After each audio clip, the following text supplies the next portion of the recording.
What's going on? Thank you so much for tuning in. My name is Shane Lowe, coming at you from Supersense Presents. It's good to have you here. We've been gone for a little while, so it's very good to be back.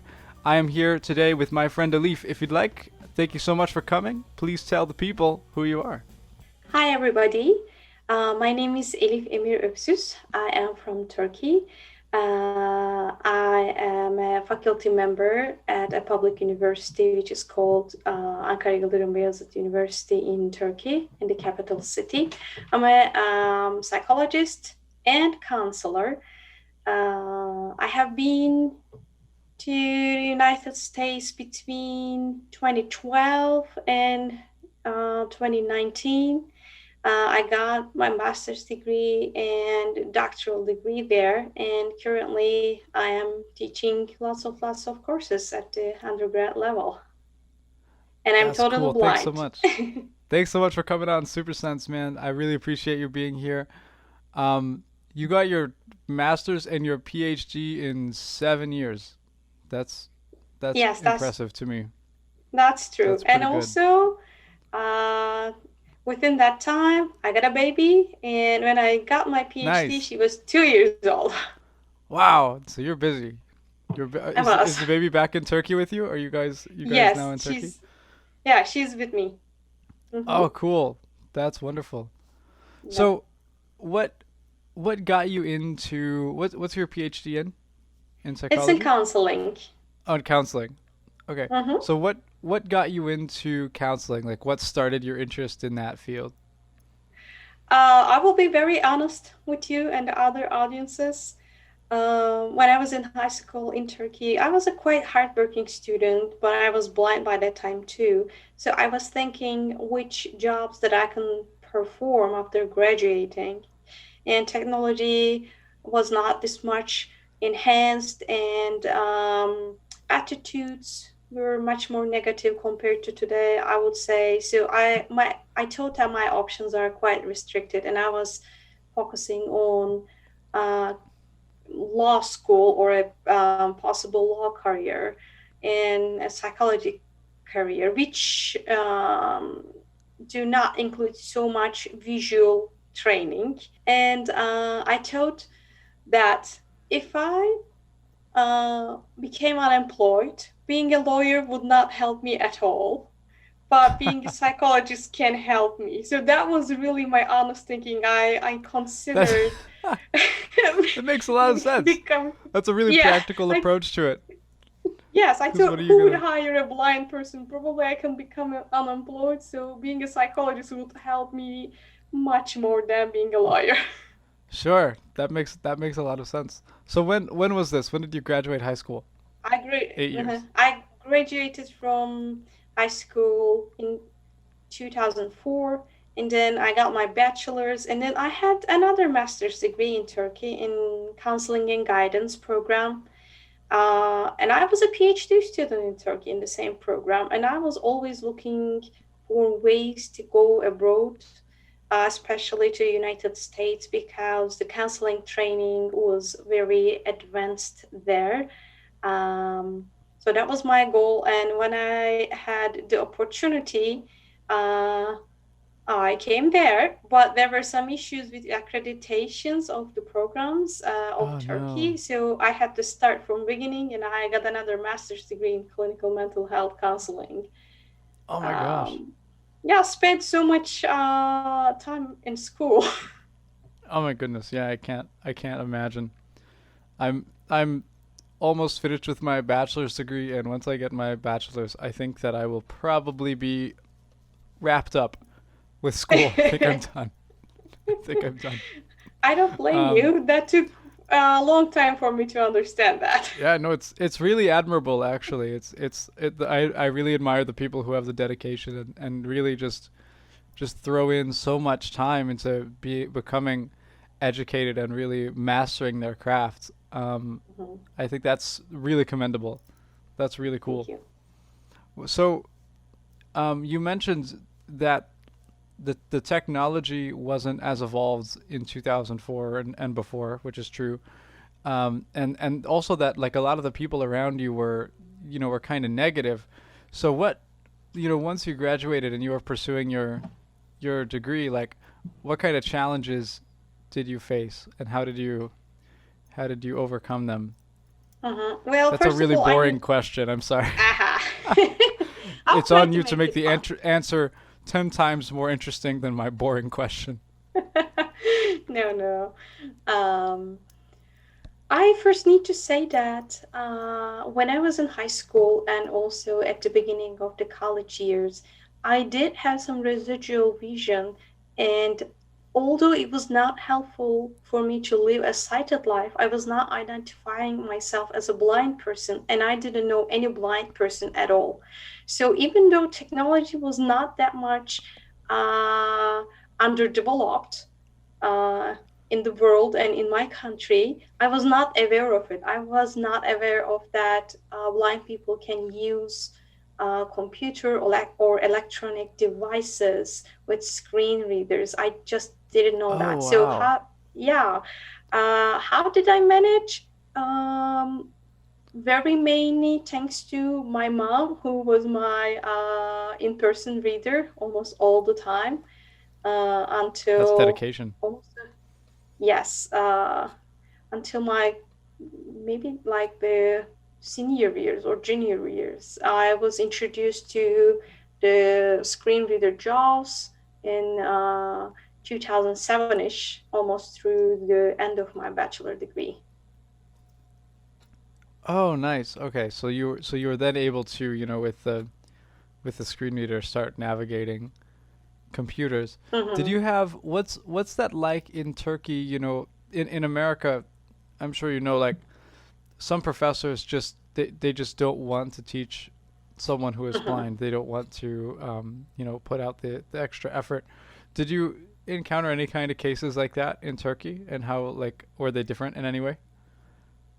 I can say I think it's a little bit worse in Turkey uh, because guys, you do have a little bit better laws there, and like you Right. can advocate for yourself. Here, especially in the past, we didn't have any laws or legislations, or we were not able to say anything. If the professor says that, this is an elective course and I don't want you in this course, and you can't do anything because it's an elective course, just don't elect it. If it's a mandatory course, then they ask the Senate to waive it for you or something like that. I haven't Wow. encountered such a thing in my training, luckily, but I know so many people who were faced to that, but I didn't have that experience. So I'm a little bit lucky. But there were some negative attitudes. I didn't apply to clinical psychology master's program because I was implicitly said that no, you will not be a good fit. You will not be able to observe the client. So it's quite competitive. There are so many good candidates. Blah blah blah. you Wow. know. Wow. That's crazy. So you got your education, or your PhD in America. Did you always intend to come back to Turkey after you got the level of education that you wanted?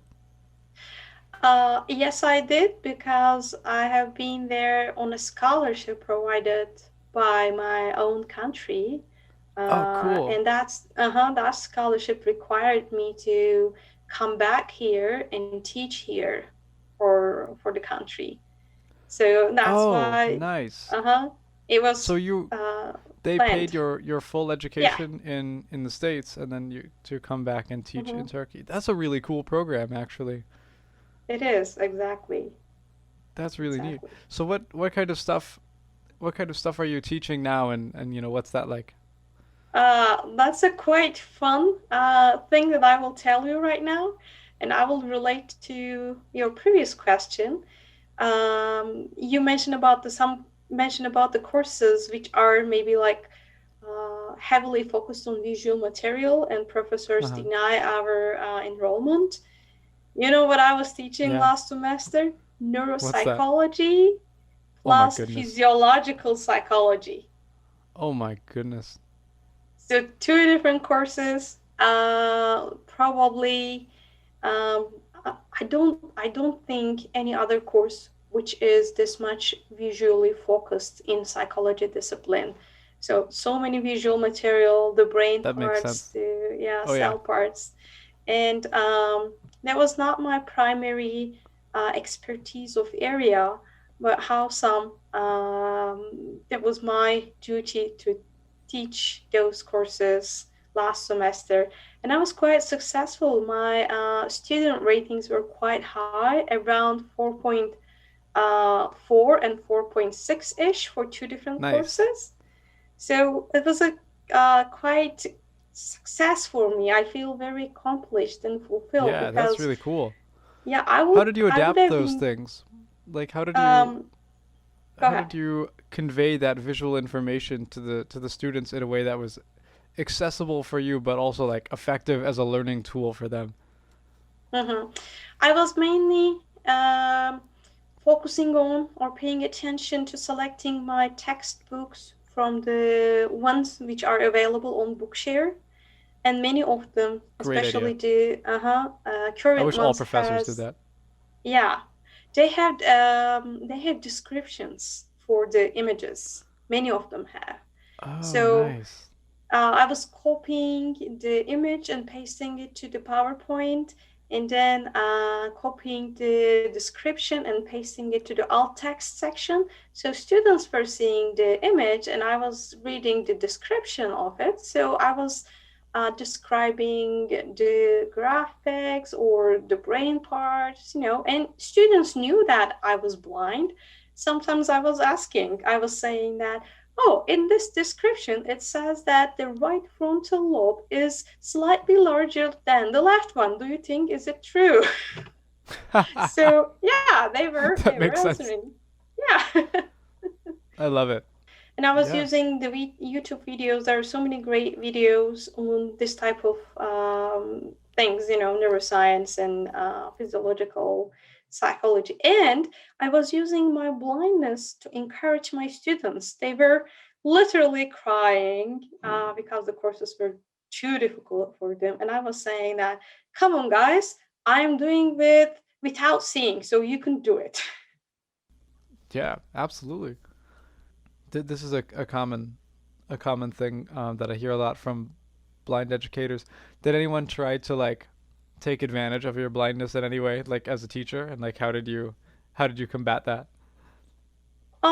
This was my first semester, and due to the COVID pandemic, we were having our courses fully online, so Oh, good. synchronous courses. And believe or not, online environment is much more, I think, accessible to me because I'm using the Microsoft Teams app. It lets me download the attendance list, and it keeps very detailed attendance with the minutes and seconds who got online, who got offline, or something like that. It's not Oh, interesting. possible to take advantage of Right. it. Right. Um, Other than that, students can turn off their cameras and then do something on the side, but they can do it to a sighted person as well. Right. So the online environment was actually easier for me. Yeah. That Um, makes a lot of sense. I could see that yes, for but sure. I taught a graduate level course in the University of Cincinnati. Oh, So nice. That's pretty close to me. yeah, where are you right now? I am in Louisville, Kentucky. Oh, really? Yeah, Yes. yeah. Super It's close. I super have a friend close. who went to UC. Yes. Oh, yeah. I spent 7 years in the Cincinnati area Wow. and 5 years in UC. Cool. Um, so during that experience, I didn't have any problems with the students who are trying to take advantage of my blindness. I told my students that you can be bored during the courses and you may tend to turn on your screens or electronic devices, but you are all going to be counselors. So just take this as an opportunity to observe yourself and your tendencies and think about this question. If your client is talking about a boring situation, you can really become bored because clients are not always talking about the most fun things in the world, right? Sure. So how are you going to behave? Are you going to check your messages under the desk? Are you going to try to become online? Or are you going to be engaged with that or recognize your feelings? So I don't know what they did during the courses, but I said that if you take advantage of it, if you take advantage of me not seeing you, then it's your honesty. So think about your level of honesty as an adult. Yeah, I love that. I love that approach. I think that's the best way to handle it.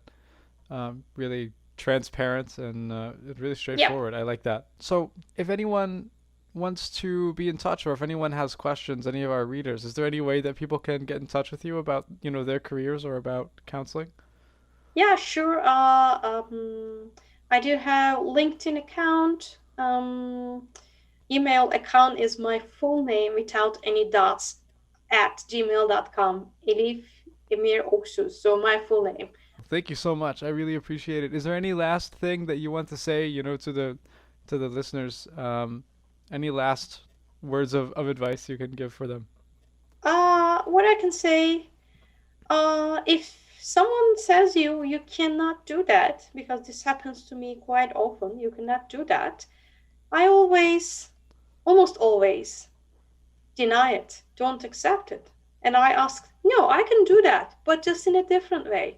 So just try to find your own way because people in the general public, they think that there's only one way and it's their way and it's the cited way. No, it's not true. Just be resourceful, be in good communication with other blind people because they can easily help you if you have a blindness related question. Be resourceful, be open-minded, optimistic, and hardworking. So even though everything is not perfect, so you will do your best for yourselves. That's perfect. Thank you so much for your time. Thanks for hanging out with us on Supersense. We will see you next time. Thank you so much, Shane. Take care, everyone.